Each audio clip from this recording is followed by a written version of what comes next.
I can't just say fire him. I can't. There's no reason to, especially. I mean, we're 4-0 out of the bye.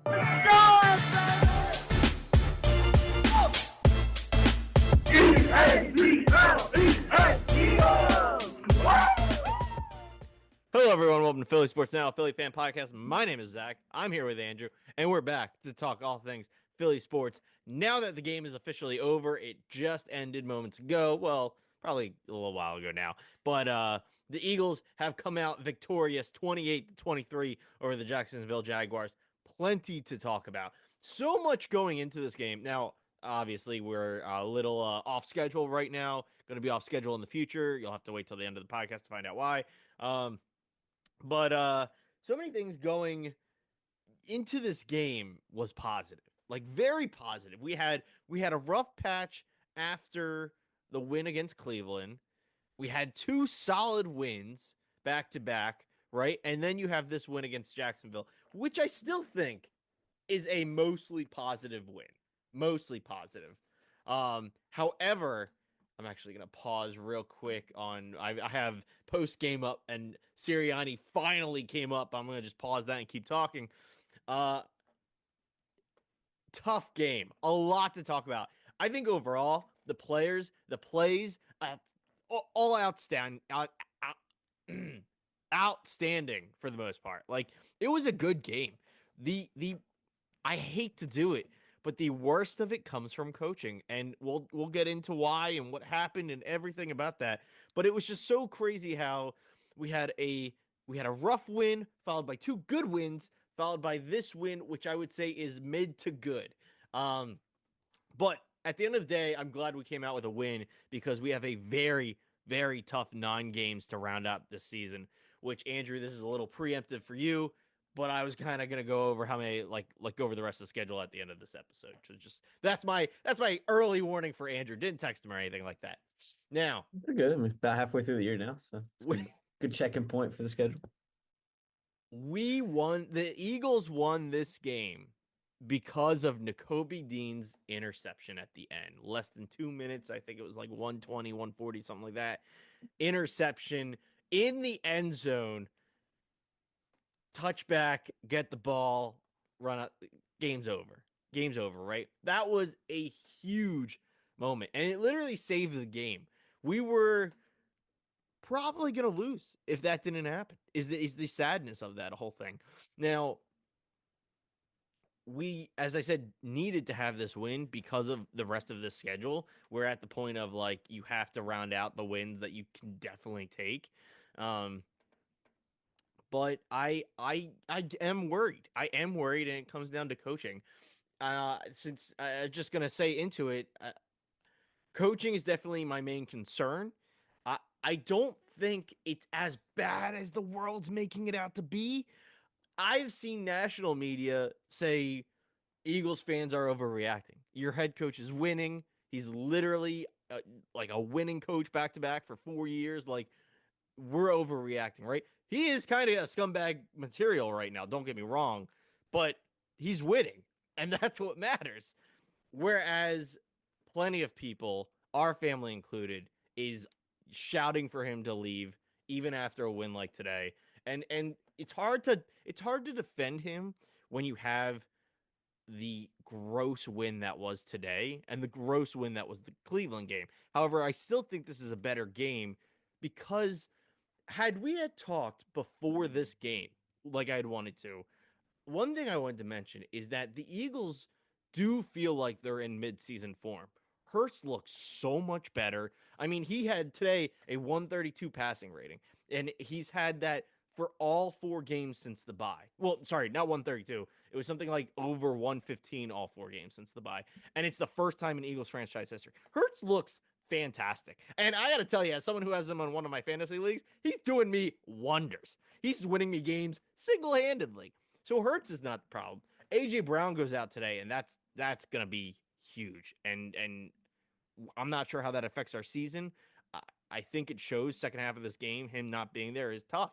Uh, but at the end of the day, there are just the small decisions Nick makes, uh, and he doesn't take points, man. He doesn't take points, and it could have cost you this game if N'Kobe Dean didn't come in clutch with that interception. So I'm not sitting here shouting for his job. However, what I will say before I throw the ball to Andrew for him to take over is that I think had we lost today, especially with as good of a game as they had, if you lose today's game, I think Nick Sirianni was going to be fired tomorrow, Tuesday at the latest. Andrew, how do you feel coming out of the game? What are your highlights? Anything I said that you want to jump on? I'm excited. And remember, I'm not saying he deserves to be fired necessarily, but that was tough. Yeah, anytime you potentially are about to blow a 22-point lead, it's tough. And you can look at many different things. Um, First off, I think it's a good win. To answer your question about that, you were saying the mid to good level. Where does it stand? I think it's a good win. I think we talked about it before, but the bye week definitely fixed this team. You've now won four straight from the bye week. I mean, the defense from before the bye to the defense now, I mean, looks like light and day. I Completely mean, it's different. completely different. These young guys, I heard, can't remember if it was post game from the beginning I caught or if I read it on Twitter, but outside of Brandon Graham, everyone else on the defense was 26 years or younger. So I think that's exciting too. And I'm not talking future overall because obviously this is a Super Bowl contending team, but I mean that's exciting for our future as well. I mean to have that kind of defense, 26 and under outside Brandon Graham there starting, and you see them finally starting to come together. And I think that's what we talked about with the coordinators.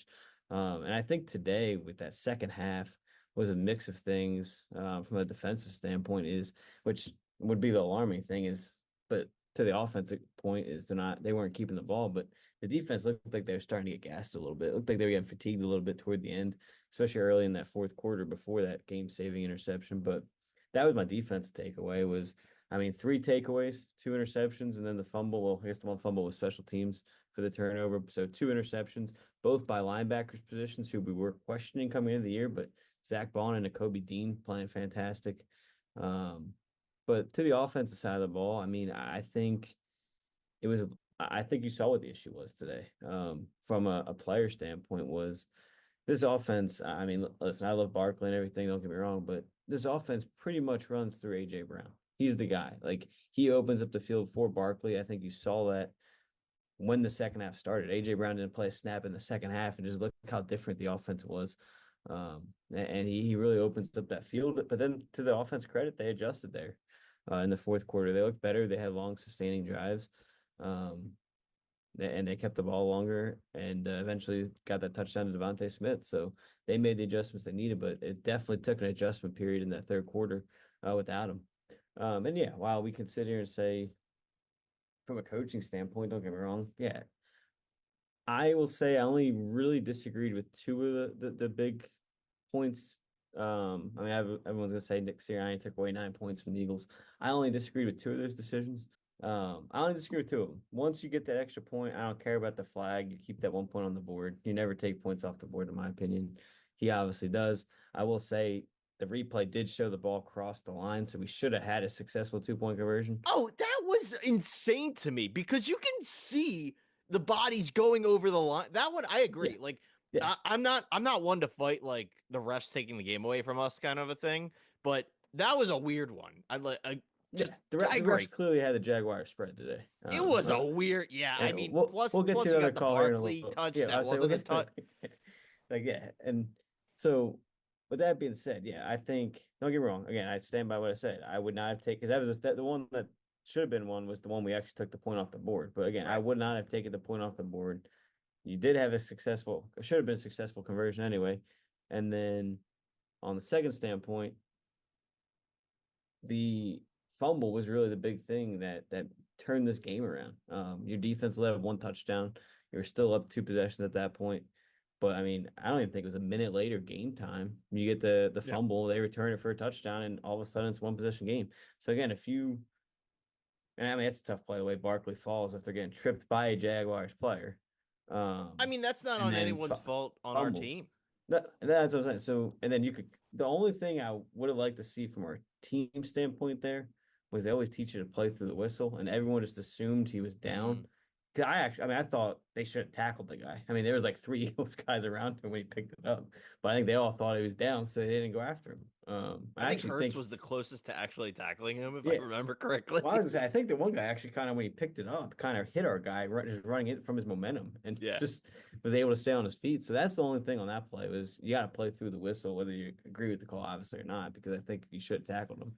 But no, I think again. So and then the other one, what was it 20? It would have been 22-16 um, when you got stopped on that 4th and inches.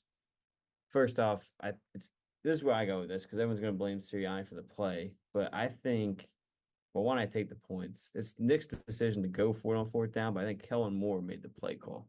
That's what they were So, talking in post game. Is that is the situation? Sirianni says go for it. Kellen Moore comes up with the plan. so if you're gonna go, once Nick says go for it on 4th and inches, you do the tush push. I don't know why you didn't. Like, or you give the ball to Barkley. I don't know why you're rolling out. See that I mean, my it's rebuttal to inches. that though If it's is one, if it's 4th and 1 or 2, then you open up the playbook. But mm, 4th and inches, all you gotta do is fall forward at that point. but so what quarter was that? Like which one are you talking about specifically? The fourth quarter one when it's 22 So 16. that's my only counter to that there, and this is not strong by any means, is that the tush push really wasn't that successful today, and I like Jacksonville just knew what to do in those situations. Well, I don't disagree. I will say But you're just those saying the inches situation is yeah, just you're so close. There's other ones are 4th and 1, 4th and 2. So then Hmm. yeah, I agree. You open up the playbook, but 4th and inches, especially on the one we both agreed looked like we did get it over. So Right. you should look at it as a coaching standpoint as it did work. But that could Um, also be the other reason they didn't do it there is that at that point the refs are just not, and I'm not saying the refs were biased, although we were saying that, but like but Jaguars. it's clearly sometimes the refs are anti tush push is really what it comes down to.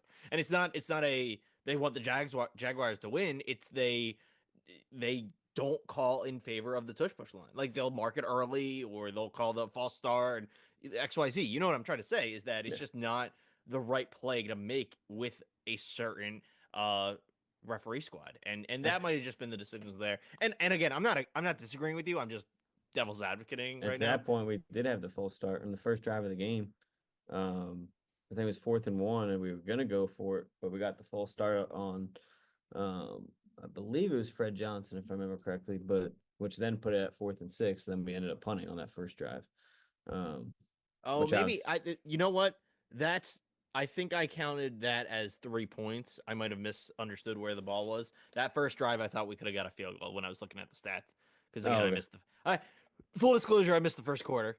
Getting ready for a vacation coming up, which is why our schedule is about to be off a little bit. It is a weird situation, right? Because I think there's been enough interviews post the bye, and there's been enough talk, there's been enough change, and I truly do think it's evident that Sirianni lets the players play, and I love that. He like he manages the team, but it is Hurts's team. And that's evident. I know Anthony Gargano talked about it. He hated this, but I think that's evident in the sense that like Hurts does the post game talks, like with the team. Like it's not Sirianni doing like the round out. Like Hurts does that kind of stuff. And I don't hate letting the players man themselves. It's very baseball, right? Like that's kind of what we're talking about. Like Harper doing that kind of a thing. And I kind of like that a lot. The issue comes to now you have to I think I said it in our chat as this as like you have to man up and bench the boys when they can't make the right decision. And it's not because I 100% think on every single one of those 2 point conversions, Hertz is like, let me in. Let me do this. Let me do this. And I don't think Sirianni's being stubborn. I think Sirianni uh is supporting Hertz, which is like why they actually work.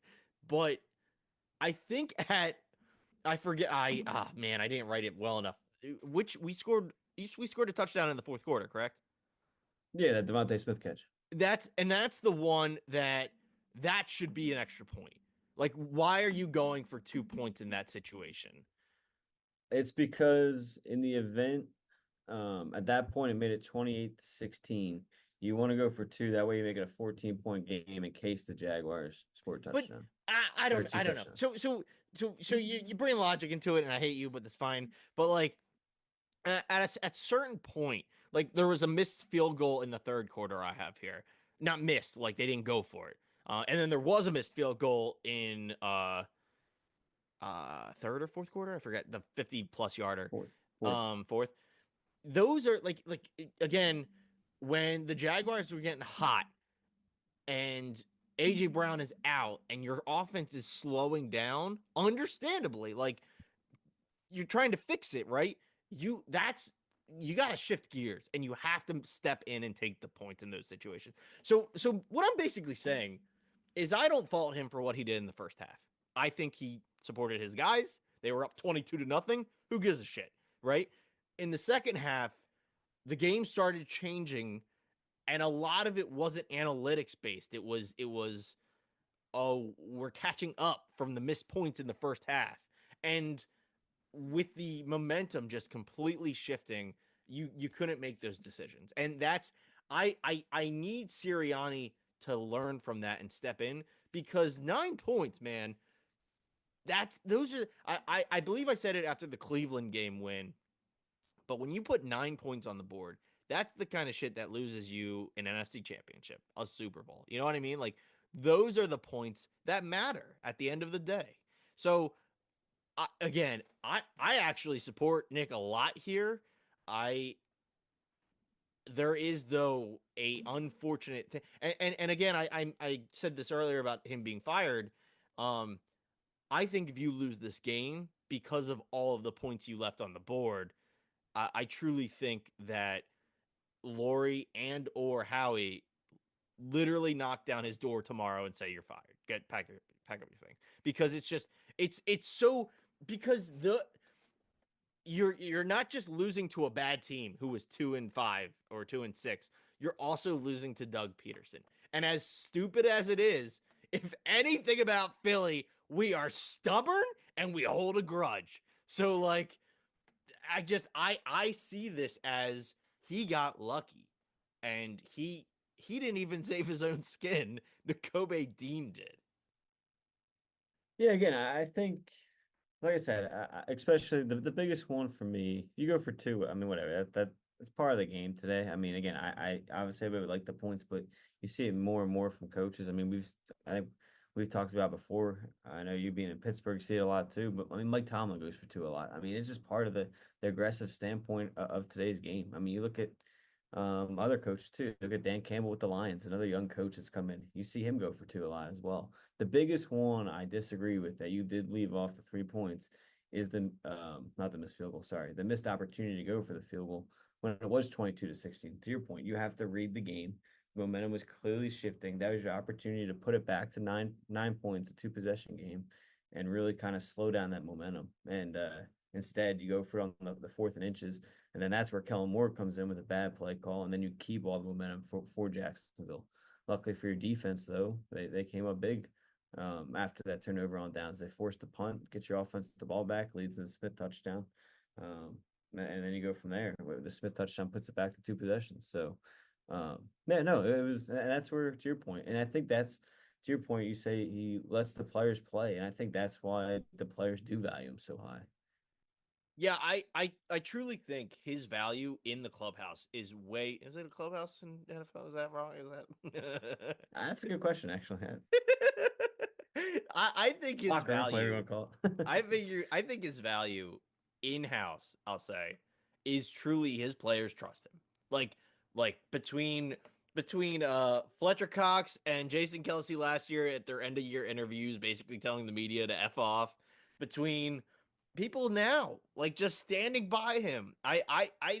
The media is so out to get against him and out to get him, and maybe it's because again, I said it earlier, I'll say it again. He is a scumbag, especially at this point. Like his attitude is just always like, but I don't think that warrants getting kicked out. You know, like if you're winning games, you're winning games, and actually, since the Cleveland game, I think he's cleaned up a lot. And I don't know if we talked about this. I do think Jeffrey Lurie sat him down and was like, look, Nick, I'm glad you're winning, but get your shit together or else. And he's like, all right, well, let's chirping, let's chirping, we'll see. Um, I don't know. I certainly support Nick Sirianni still, which is kind of crazy to say, but like he is so clearly for the players. I can't just say fire him. I can't. There's no reason to, especially. I mean, we're 4-0 out of the bye, so it's like it's a crazy conversation that we're even having that today. You know what I mean? Yeah, he should not be fired. I will continue to say it. Again, the 2 point conversions. Again, I don't fully disagree with. The one was off a penalty. You see it all the time in today's game. He's not the only coach to do it. He won't be the last coach to do it. You might see it tonight on Sunday Night Football, tomorrow Monday Night Football. Um, he Oh, won't shit. be the last one to do it. I mean, it's the way it goes. The penalty puts you on the half-yard line or the 1 yard line, and of course, with a play that successful 82% of the time in the tush push, you're gonna run that play. I mean, you're more likely gonna succeed there than not succeed. Um, and I mean, again, who's to say? Again, we talk about and we say, oh, you left 9 points off the board. There's no guarantee you're going to make those field goals. I mean, you can add that in there too. I mean, Jake Elliott had one blocked earlier this year. Elliott's 0 for 4 now, I think, from 50 plus, which is not normal for him. I mean, he used to be automatic. So I don't know if he's got something going on behind doors we don't know about, potential injury or something like that. Because again, that's just not like Jake. We used to go throw Jake out there and he'd be automatic. I mean, you knew he was going to make it. Um, so there's a lot of different things that um, this could lead to. And again, until they're not going to come out and say that because they don't want to have that disadvantage. But I'd almost say like where is Jake right now? And I get it, 57 today isn't easy, but you don't see him hitting the post like that. If anything, on a 57-yard, you still see him short. Like he had the distance there, just hit the post. So I would say I don't know. Maybe there is some concern there from a kicker standpoint. I, Um, I was gonna add, I actually had this in my notes. I don't know what it is, but Jake Elliott definitely is not the Jake Elliott of even last year or the year before. yeah, Um, and that's nothing against Jake Elliott. I can't kick a 50-yard field goal, but he used to be able to put those away like they were nothing, and he's missed. I think it was three 50-yard field goals at this point in the season. So I kind of agree with you, dude. I think there is. I don't know if there's like a. I'm not saying you're saying a conspiracy, but like I don't know if he's injured so much as he just yeah. It's I mean he's 29 years old. I don't know how long kickers usually last, but like maybe it's just the end of his kicking career. You know what I mean? He can't do 50 plus yarders. He does 40 plus yarders. It could be just as simple as that. And Nick knows to trust Hurts over Jake, and there's nothing wrong with that. It's there's a reason Hurts is as good as he is. to put it in perspective. He is now 9 for 13 on the season, and he missed 2 field goals all of last year. He was 30 of 32 last year.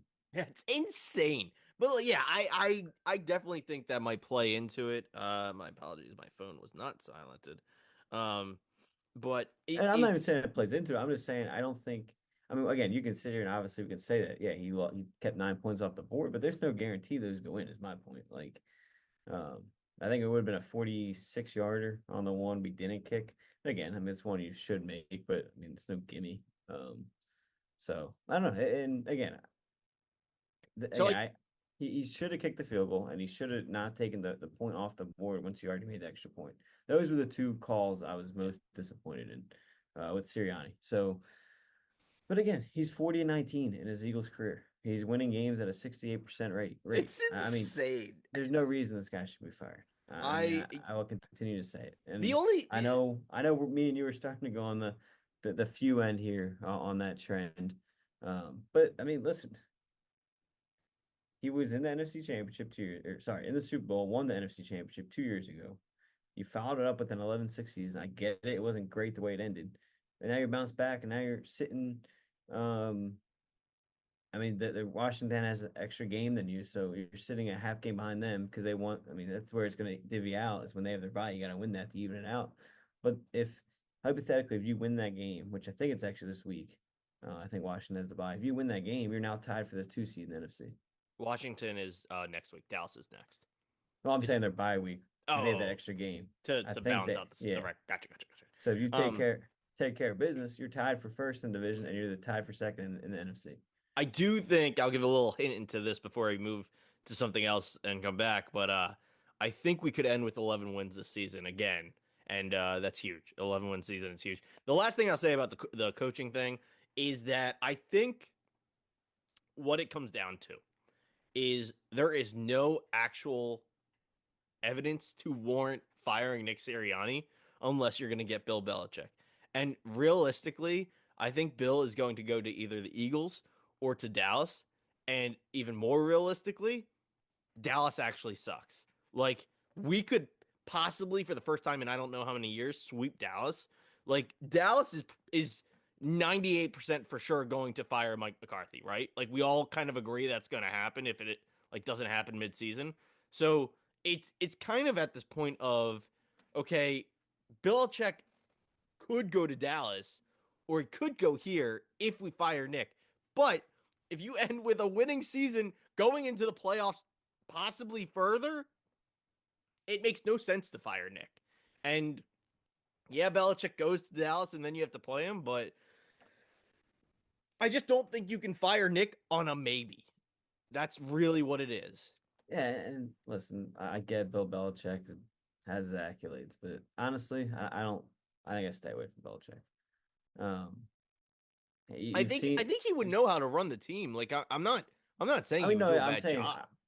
if you fire Sirianni because it's realistic, worth it, and makes sense, then okay, you look at Belichick. But you by no means like people are like, oh, you gotta get rid of Sirianni just to get Belichick.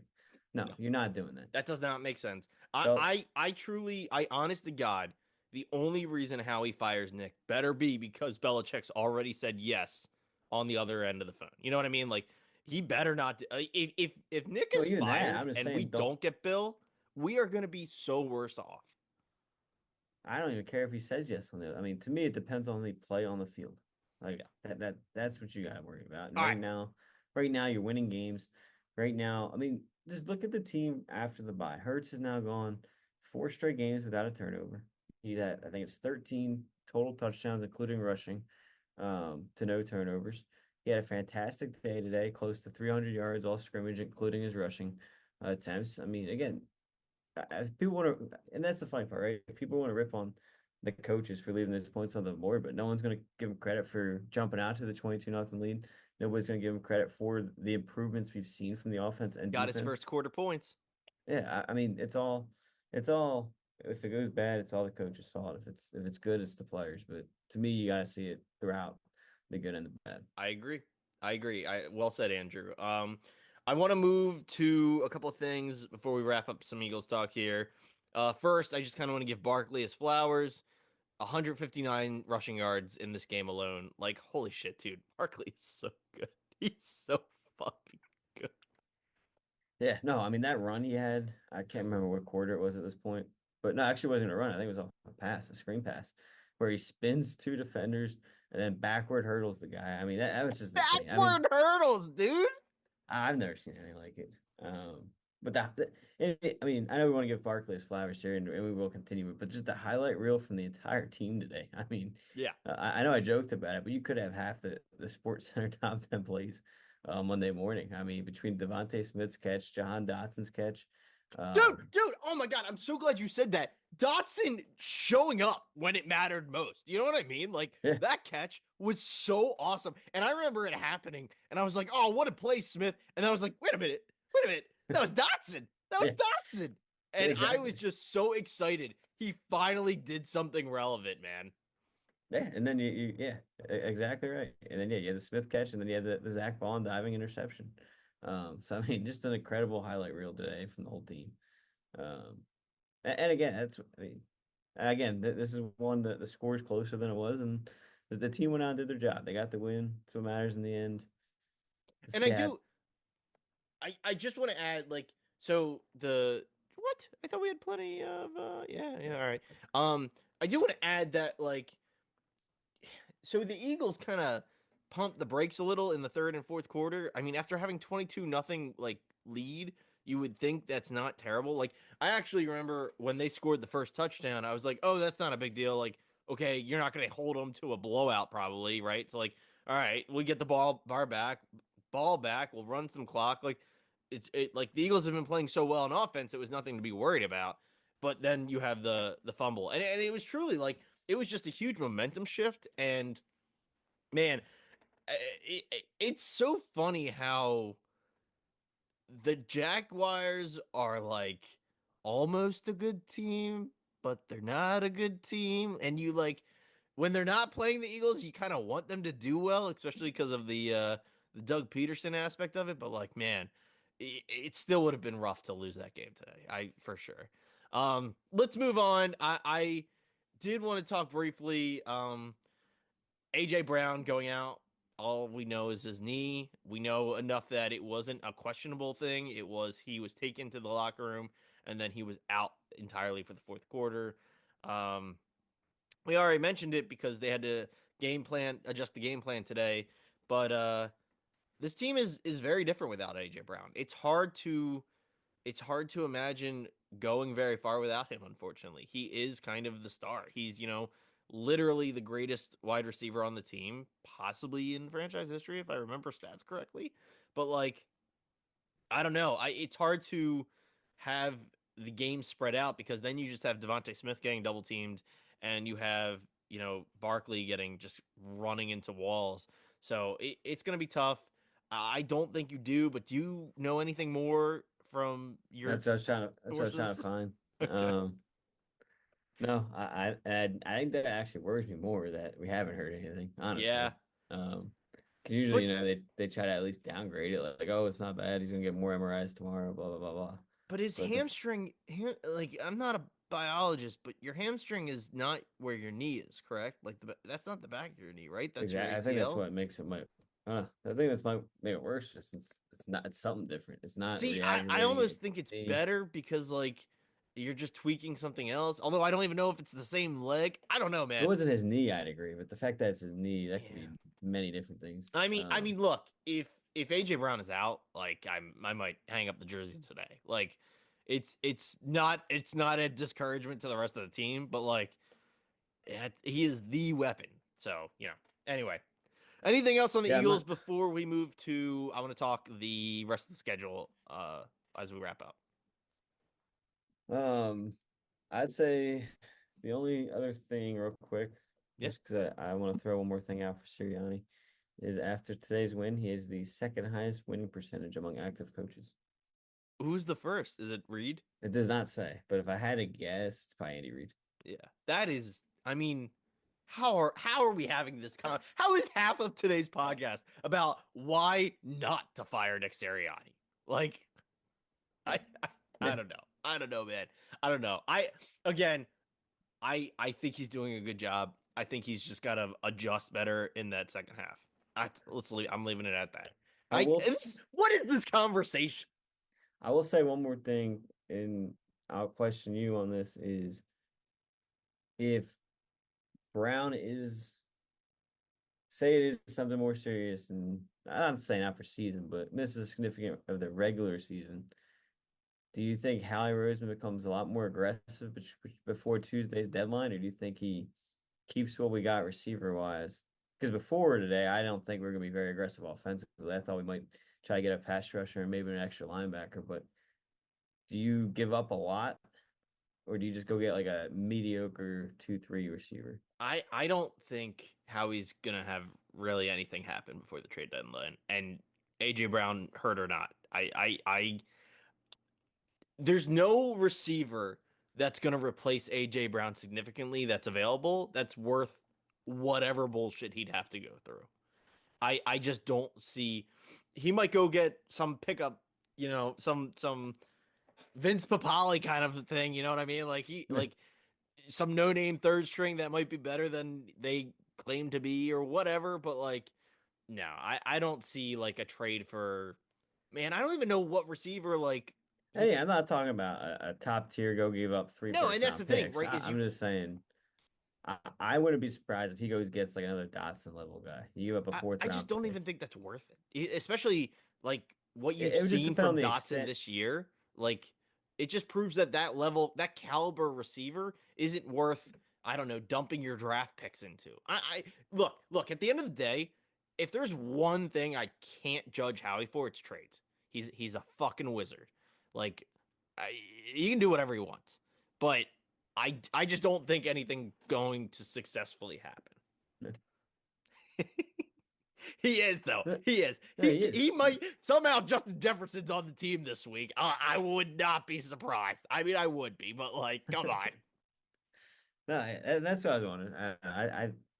I think you see him, depending on the extent, you could see him a little more aggressive. What if he? What was the Cooper Cup? Wasn't there a lot of trade rumors for Cooper Cup?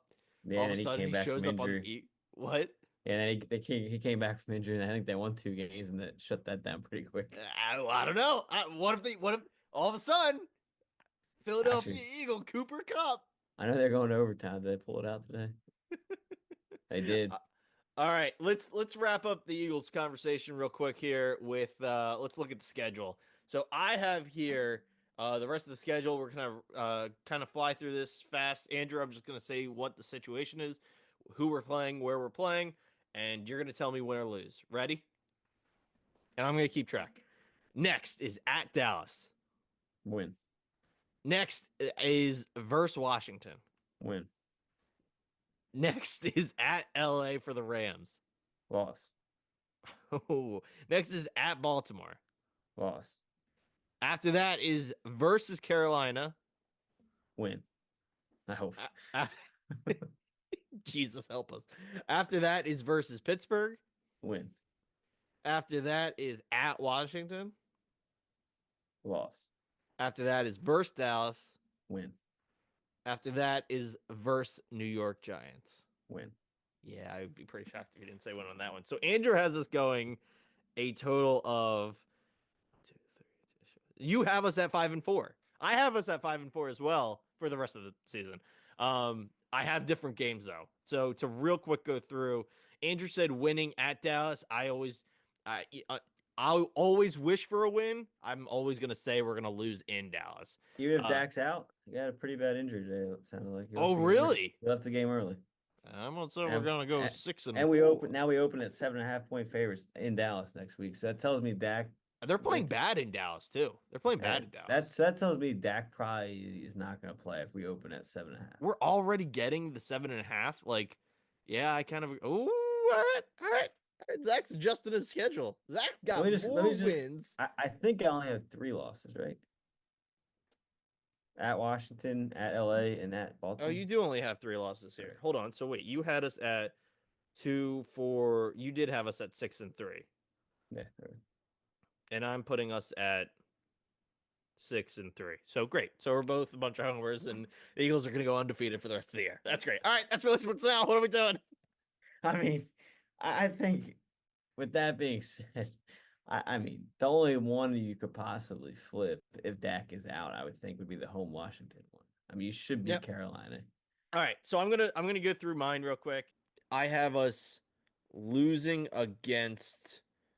We have one win loss swapped basically because I have us at 5-4. If Dak's out this coming week, I do think we win that game. Hopefully, pretty handedly. Like that's a. I mean that's huge. That's I mean they're not even a good team and Dak out is half their team, right? So I do kind of hope that we can win if Dak's not playing in Dallas. So I'll say that. Versus Washington, you gotta assume we're gonna split against Washington. Washington's very good. However, I always think we're gonna split. So I'll take us winning in Philly against Washington, which has us losing in Washington, which you also had. The Rams, I said that would be a win. Andrew said that would be a loss. I think, as far as our schedule goes, they are one of the weaker opponents. Not a bad team by any means, but like where you think you're going to squeeze by with a win kind of a thing. I got to hope we get one there in LA. Yeah, we're probably going to lose against Baltimore. I mean, in Baltimore against Baltimore. Baltimore's a very good team. Carolina, Jesus, Mary, and Joseph. I sure hope we beat them. I don't care where it is. The other one that we have swapped is this, and I think we lose against Pittsburgh. I think Pittsburgh is kind of hot. I don't know how they did today. I don't know if they played today because they played Monday night. Better So buy. oh, they're by okay. Um, Yeah, I don't know. I think Pittsburgh is kind of really hot right now.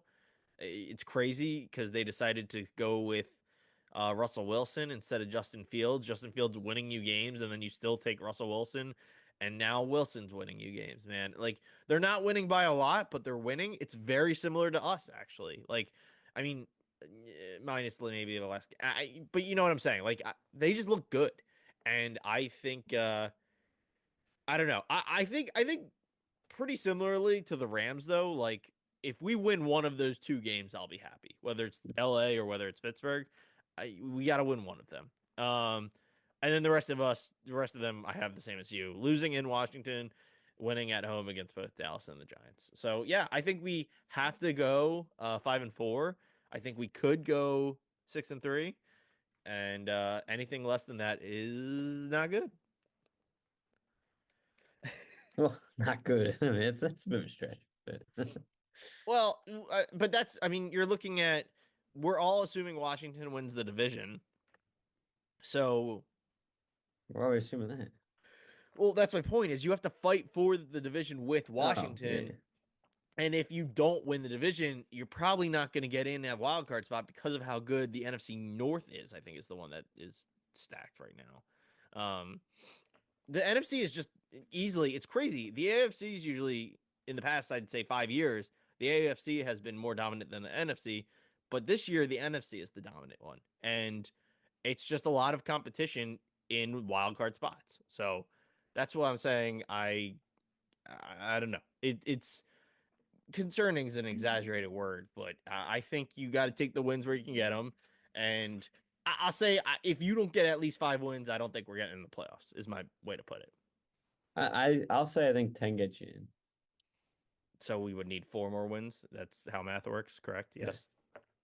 Yes. You're you're you're That's two more up than you're me. two up right now on the final playoff spot. The Okay. first team out's 4-4, so they'd have to get 6 wins to Who's close that? out the year. Chicago Rams. It's Tampa Bay, Chicago, LA, and San Francisco. All have 4 wins. And the Cowboys. No, no, sorry, Seattle have 4 wins. Okay. Tampa Bay's only got 4 wins.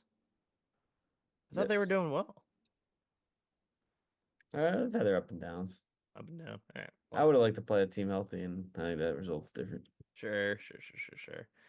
All right. Well, let's move on from the Eagles. I mean, not really much. Just let's just review. If Dak plays, I think we'll probably lose in Dallas. If Dak doesn't play, I think we win. I think Andrew, you're the same as me then. Yes. I do think if Brown's out, it's not as much of a gimme. I think Brown does Ooh, make that that's a much of a difference. great point. That is assuming mine is assuming Brown's in.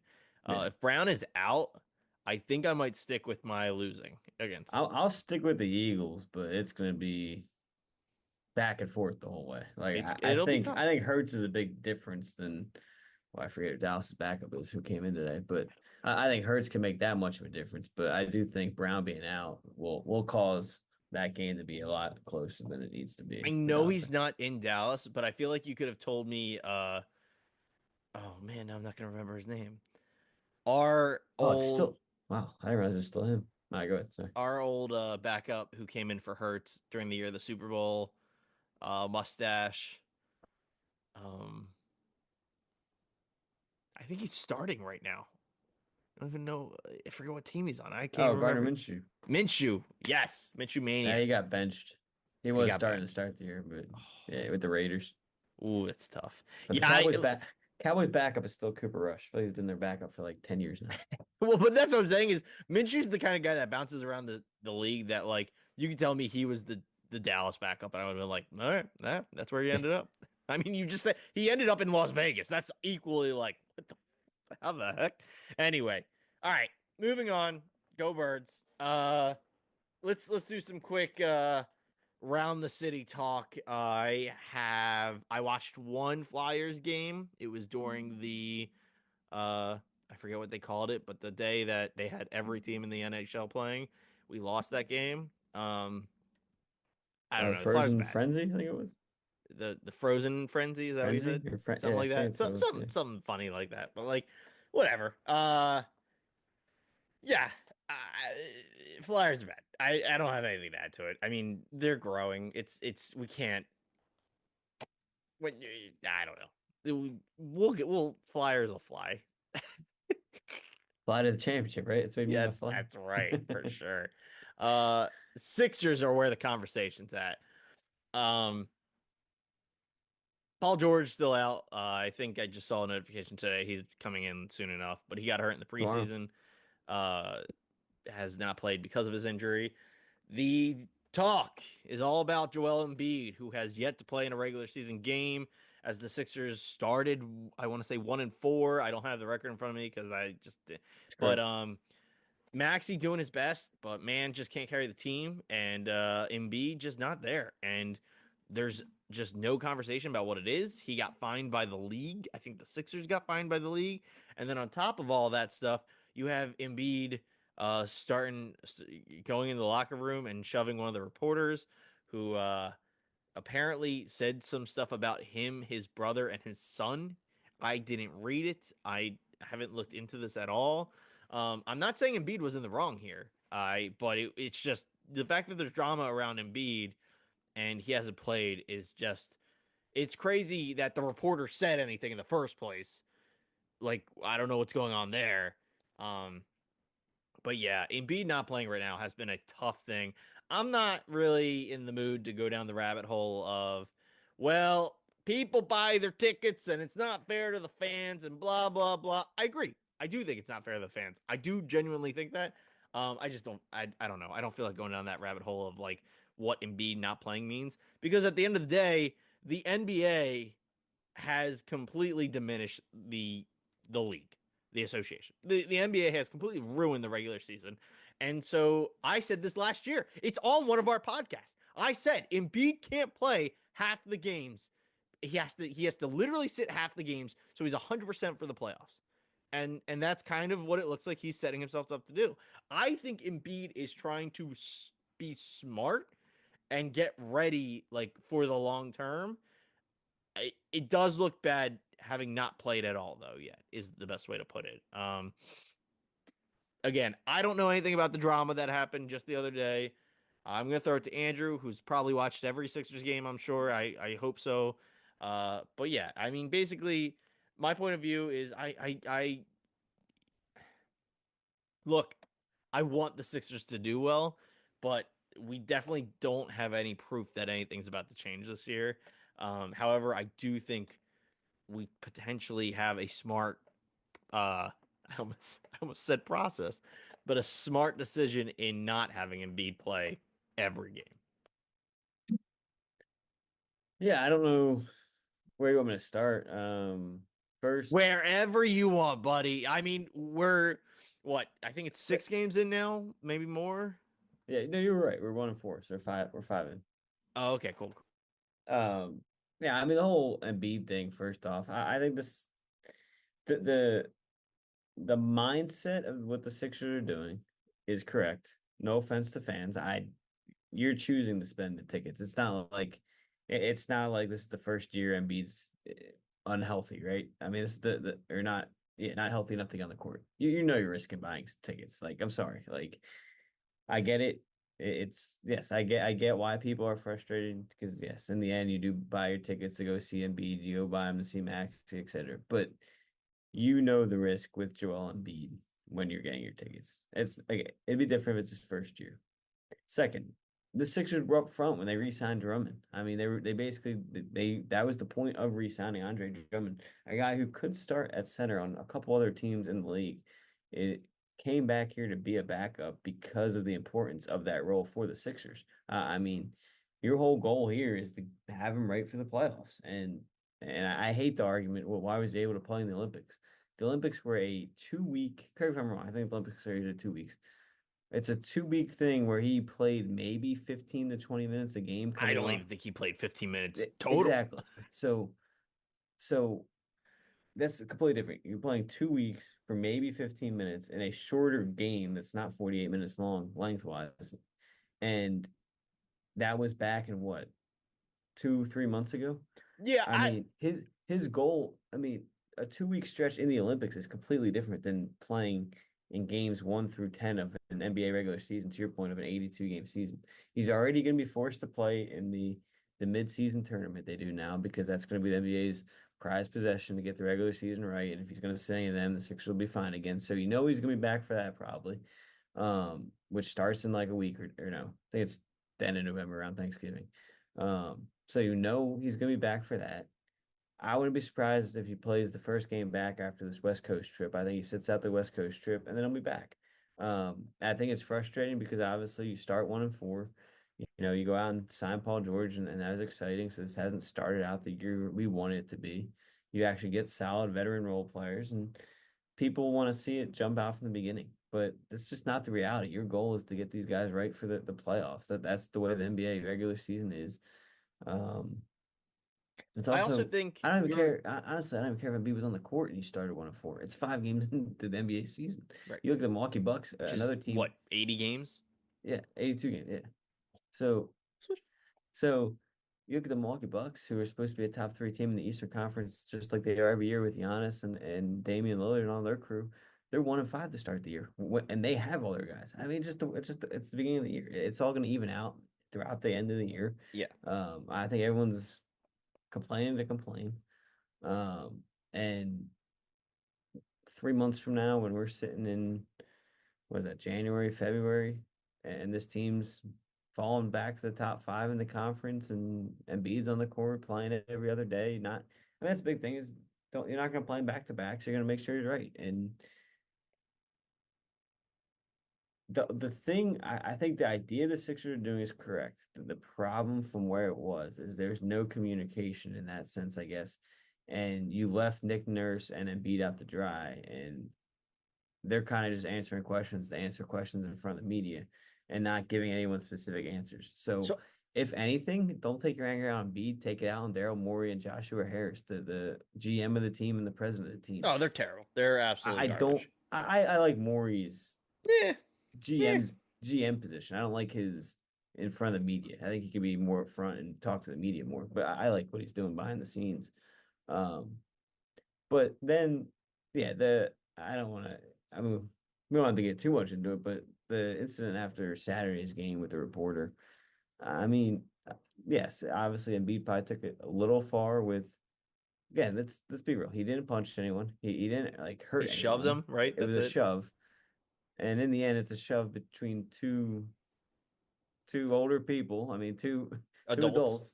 So it's like again, I'm not saying what he did was right, but it's not like he went out and punched the guy in the face, knocked him out, and really hurt him. Right? I So read the article. I read the guy didn't even fall over. That's if a guy that's 7'2", weighing 280 pounds, 280 pounds is going to push somebody. If it's a hard push, the guy's no, it doesn't have to be that hard of a push. He's going to fall over. I The fact was that gonna say a, the a, fact a that push from Embiid might send me 4 stories yeah. back. So the You know fact what that he didn't even fall to the ground. I mean, again, I'm speaking without seeing it a video, obviously speaking without being there. So a video could prove me wrong. But if I'm reading the guy didn't fall over, I'm gonna assume it's probably not that hard of a push. But what the reporter did was wrong. I mean, mentioning his brother that passed away, I think 2 or 3 years ago now, So and did you his real son. quick? Did you read the article that he posted? Like, do you know what was in it? I read what was screenshotted and posted on Twitter because I don't pay for the Inquirer. Um, Okay, it was the so Inquirer. Yeah, this guy's been with Inquire for a while, and this is the guy. So this guy causes so many issues with Philly. This is the guy that I don't know if you remember last year wrote about AJ Brown being unhappy toward the end of the season and causing all issues in Oh, the locker fuck room. this guy. I mean, I was from the gun saying that guy was full of shit. I didn't remember who he was. Yeah, that dude's just trash. Literal It trash. it's the same guy. Basically paraphrasing because I don't remember obviously the exact way it was said, Uh, but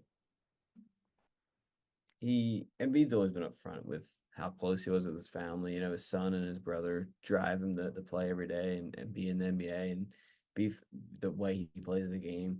And the reporter basically came at him and basically said, in a way, I think, and I wouldn't be surprised if Embiid took it this way, is you're letting those two people down because you're not on the court, you're not giving it your all and not playing. And Embiid basically, first off, he had a press conference on Friday, I think, and he basically came at the reporter a little bit. It was like, first off, I've played through with two broken faces before. I mean, he's played with how many masks in playoff games? He basically risked his vision when he had Yeah. that eye injury and still played in the playoffs. I mean, and you saw what he did last year. He was basically playing on one leg. So forgive him if he's not playing in Game 5 of an 82 game season. But we all know come playoff time he will be out there, and that's basically what his point was: is he doesn't deserve all this from all the reporters and stuff. And then after the game on Saturday, when the guy came into the locker room, they got into a big shouting match and basically escalated. And he basically said, "Keep my family out of your mouth," with other choice words. I can't believe that guy was allowed in the locker room. I mean, that's kind of insane. Like his press badge, his press access should be revoked. Like dead serious. Yeah. Like Well, and he's then that's insane. To have the audacity to say your family is disappointed in you. Like you don't fucking know me, bro. Like yeah, no, for sure. And then on top of that, because there's another guy from the Inquirer that they're always back each other up basically. When the whole thing first started, he couldn't even put out that it was a shove. He put out that he looked put I mean, if you look up the tweet, it literally says Embiid assaulted him and punched him before later deleting the tweet as more information came out and then changing that to shove. So that didn't help the situation either because I obviously escalated it when people see Embiid assaults right, because reporter. it's saying that yeah. I I mean, got what yeah, you're saying. assault is completely different than a shove. So Well, assault is a general term. You know what I mean? Like yeah, assault can mean anything from I shoved you to I literally beat the shit out of you. You know what I mean? So it's just it's one of those things where he's not going to be credibly incorrect by saying assault, but it's so broad it sparks which is this modern age of like internet like bullshit. You know what I mean? no, no. Hey, so real quick, I have it up. And I can read you the exact thing. Is Yeah, go for it. he goes, Joel Embiid consistently points to the birth of his son Arthur as the major inflection point in his basketball career. He often says that he wants to be great to leave a legacy for the boy named after his little brother who tragically died in an automobile accident when Embiid was first with the Sixers. Well, in order to be great at your job, you first have to show up for work. Embiid has been great at just the opposite. Now in his 11th season, he has been in poor condition. The poor conditioning apparently seems to have delayed his debut of the season. The But is the the exact article before the That dude is so the writer fucking went back and garbage. edited it. I'm really curious because he's such a man of the Sixers and a man of media. I am going to be very, because that was this weekend, very interested in hearing what Anthony Gargano says because I feel like Gargano usually defends the media because he knows it so well. Like he knows what they go through, but like, no. Like I'm very curious what he's going to say about the whole thing. Look, I more or less am on your side of I just don't care. This not relating to the drama, but relating to Embiid not playing right now. What I actually love is players coming out and defending themselves. And it's just funny because it's the same situation you just spoke about. But AJ Brown calling into WIP and telling them to fuck off was one of my favorite moments from Yeah, last year. And you have now Embiid telling this guy to fuck off. And like a shove is extensive, but first of all, shove really isn't that extensive. However, yes, he's really not supposed to be like he shouldn't physically. But I don't I have no problem with it. I have no problem with it. uh, But I do think there is kind of a level of like professionalism where he should be able to say, "I'm not answering anyone's questions till that man leaves the room." Basically, is what I'm trying to say, like yeah, stuff like that. no, And but Embiid is an emotional guy. We've seen that for the past I don't know 10 years of him playing basketball. So I have nothing against what he did. I maybe don't support it, but also am not against it in any way. Good for him, like whatever. And then when it comes to the Sixers, it's the Sixers, dude. Nothing's changed. Nothing has changed. I want to see the first game Paul George and Joel Embiid play together. And Tyrese Maxey play together. Right? Like that is going to be a eventful game. I hope we win. I don't even know who will be playing. You pointed out you have a suspicion of what game that'll be, but like I don't even care who we're playing. I hope we win by like 80 points. You know what I mean? Like just the I most absurd blowout of all time. Like I do think it'd be funny, uh, just because the outrage for people. is if the day George and Embiid are ready to go, the Sixers just sit Maxi for the fun of it. I would absolutely support that. That'd be the funniest thing. But that's But no, and I'm excited. I get your point about both George and Embiid, but I'm very excited. So it is announced pending any setbacks, which the game's tomorrow, so I don't know why there'd be a setback. But Paul George is supposed to play Monday night in Phoenix. see, that's Um, pretty awesome. I so hope I you'll get watch that Paul game. George. You'll get Paul George and Maxi tomorrow. They haven't said anything on Embiid last I looked, so I guess there's a chance he plays. But my guess is he sits out the West Coast trip, and I'd expect him actually a week from today, November 10th, when we're back home. Is when In I think. unfortunate seriousness, I would not be surprised if he's not allowed on the court until this gets sorted out. Like That's true too. like But he might be like kind of suspended right now. Like not kidding. Um so yeah, which maybe the whole thing was a scam, so he had a reason not to be on the court. this was funny. I read the stat today.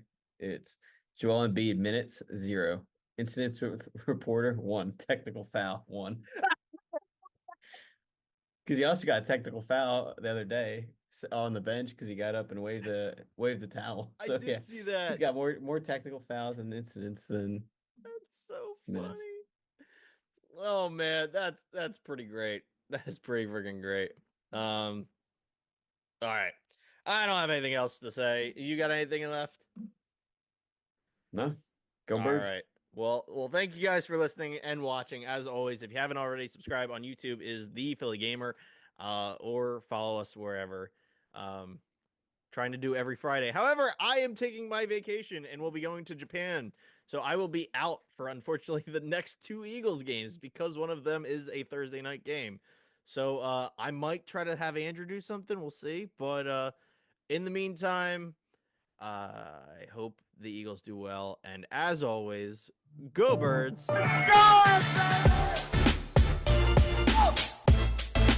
EA